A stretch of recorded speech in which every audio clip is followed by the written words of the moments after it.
नमस्कार। Current affairs के अंतर्गत अभी हाल ही में संपन्न हुए कॉमनवेल्थ गेम्स, जिसको हम लोग राष्ट्रमंडल खेल के नाम से जानते हैं, उसके बारे में जितने भी महत्वपूर्ण तथ्य हैं, भारत ने जितने मेडल जीते हैं, किस देश ने सबसे ज़्यादा मेडल जीते हैं, भारत के किन खिलाड़ियों ने अच्छा प्रदर्शन किया जो कि परीक्षा की दृष्टि से महत्वपूर्ण है, उन सभी को आज हम लोग इस वीडियो में जानेंगे। तो यानी संपूर्ण राष्ट्रमंडल खेल आपको एक ही वीडियो में मैं करा दे रहा हूँ। इसको आप लोग नोट डाउन कर लीजिएगा। निश्चित रूप से इससे आने वाले सभी एग्ज़ाम्स में 1 से 2 प्रश्न मिलने की संभावना 100% है। ओके, शुरुआत कर रहे हैं। शुरुआत करने से पहले आपको कुछ कॉमनवेल्थ गेम्स के बारे में मैं बता दूं। देखिए, कॉमनवेल्थ गेम्स की शुरुआत 1930 से हुई थी। 1930 ये राष्ट्रमंडल खेल जो हैं, ये इसमें वही देश भाग लेते हैं जो राष्ट्रमंडल के सदस्य हैं। राष्ट्रमंडल एक संगठन है जिसके जो सदस्य देश हैं वही राष्ट्रमंडल खेलों में भाग लेते हैं। ये भी एक प्रकार से ओलंपिक की तरह इसमें कई सारे खेल होते हैं, विभिन्न प्रतियोगिताएं होती हैं और इसकी शुरुआत इंग्लैंड से हुई थी। इस बार जो राष्ट्रमंडल खेल 2022 हुआ है संपन्न, वो अगर हम क्रम देखें तो 22वां राष्ट्रमंडल खेल है। 22वां कौन सा है? 22वां। प्रत्येक 4 वर्ष पर यह आयोजित किया जाता है। इससे पहले 2018 में 21वां राष्ट्रमंडल खेल हुआ था जो कि ऑस्ट्रेलिया में हुआ था, और इस बार 22वां राष्ट्रमंडल खेल 2022 में हुआ है जो कि 28 जुलाई से 8 अगस्त 2022 तक इंग्लैंड के बर्मिंघम में आयोजित हुआ था। ओके, अगर हम बात करें इस राष्ट्रमंडल खेल के 2022 में जो अभी संपन्न हुए हैं, इसके शुभंकर की, मैस्कॉट की, तो ये था peri the bull. Peri the bull इसका शुभंकर था, जबकि इसका मोट्टो यानी आदर्श वाक्य गेम्स फॉर एवरीवन था। Games for everyone. 2026 में 23वां राष्ट्रमंडल खेल होगा जो कि ऑस्ट्रेलिया के विक्टोरिया राज्य में संपन्न होगा, और ये पहली बार होगा जब 3 अलग अलग जगहों पर कॉमनवेल्थ गेम्स खेला जाएगा। यानी ऑस्ट्रेलिया के 3 अलग अलग जगहों पर 2026 में होने वाला 23वां कॉमनवेल्थ गेम्स यानी राष्ट्रमंडल खेल आयोजित होगा। तो ये नोट डाउन कर लीजिएगा। अब हम बात करते हैं कुछ प्रमुख तथ्य की जो इस राष्ट्रमंडल में हुए। 24 साल के बाद महिला T20 क्रिकेट को कॉमनवेल्थ गेम्स में फिर से शामिल किया गया। 24 साल के बाद, ठीक है।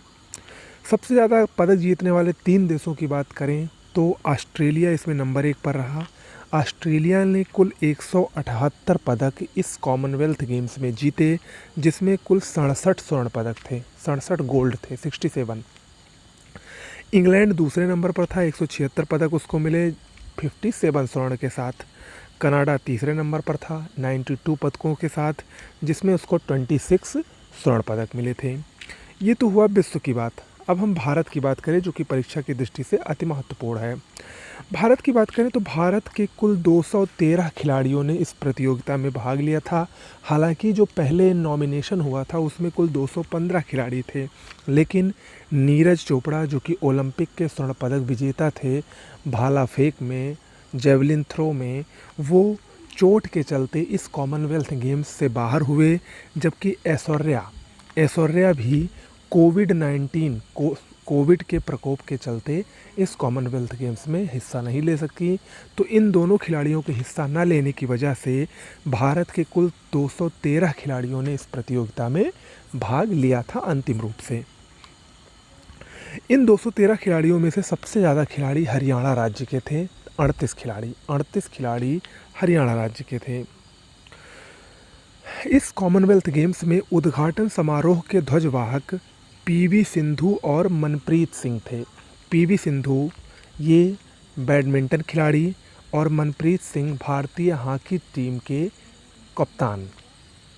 जबकि समापन समारोह के ध्वजवाहक अचत शरत कमल जो कि टेबल टेनिस खिलाड़ी हैं, और निकहत जरीन ये भारतीय नवोदित मुक्केबाज हैं। निकहत जरीन ये दोनों समापन समारोह के ध्वजवाहक थे।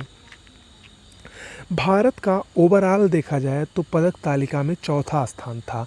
पहले स्थान पर ऑस्ट्रेलिया, दूसरे पर इंग्लैंड, तीसरे पर कनाडा और चौथे पर भारत। भारत ने कुल 22 स्वर्ण, 16 रजत और 23 कांस्य सहित कुल 61 पदक जीते थे। हालांकि भारत ने 2018 में 66 पदक जीता था, जो अगर 2018 से 2022 की तुलना करें तो भारत ने इस साल 5 पदक कम जीते हैं। भारत का प्रदर्शन 2018 के मुकाबले थोड़ा सा कमज़ोर रहा है, लेकिन फिर भी भारत का प्रदर्शन अच्छा रहा। कुल 22 स्वर्ण जीते, 16 रजत यानी सिल्वर और 23 कांस्य यानी 23 ब्रॉन्ज़ मेडल सहित कुल 61 मेडल भारत ने जीते थे, ये याद रखिएगा। सबसे अधिक पदक भारत को कुश्ती में मिले। कुल 12 पदक भारत को कुश्ती यानी रेसलिंग में मिले और सबसे अधिक गोल्ड मेडल भी रेसलिंग में ही मिले थे। कुल 6 गोल्ड मेडल भारत को रेसलिंग में मिले।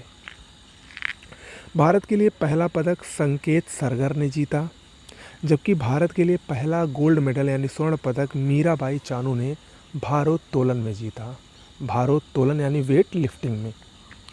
पैरा स्पोर्ट्स में भारत का पहला स्वर्ण सुधीर ने दिलाया, पावर लिफ्टिंग में। राष्ट्रमंडल खेल 2022 में भाग लेने वाली सबसे कम उम्र की एथलीट कौन थी? इम्पॉर्टेंट है, अनाहत सिंह। अनाहत सिंह दिल्ली के हैं ये।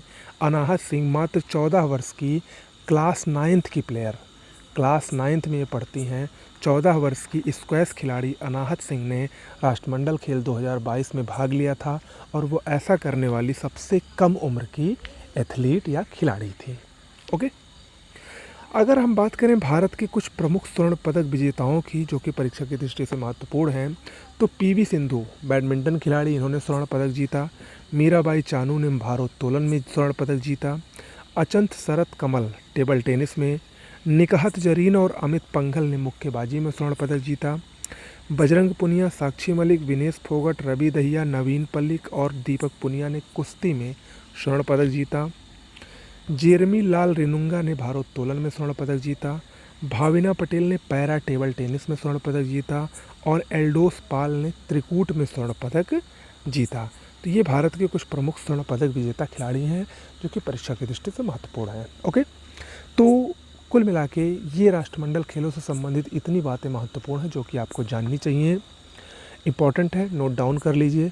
और ज़रूरी सूचना ये है कि हमारे चैनल पर UPSSC PET एग्ज़ाम से संबंधित जो टेस्ट सीरीज़ है वो एक बार फिर से कंटिन्यू हो रही है।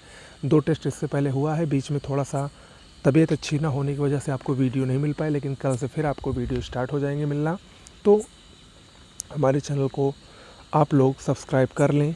निश्चित रूप से हमारे चैनल पर जो भी आपको मटेरियल दिए जाएंगे वो इस प्रकार से रहेंगे कि उससे परीक्षा में आने की सबसे अधिक संभावना रहेगी।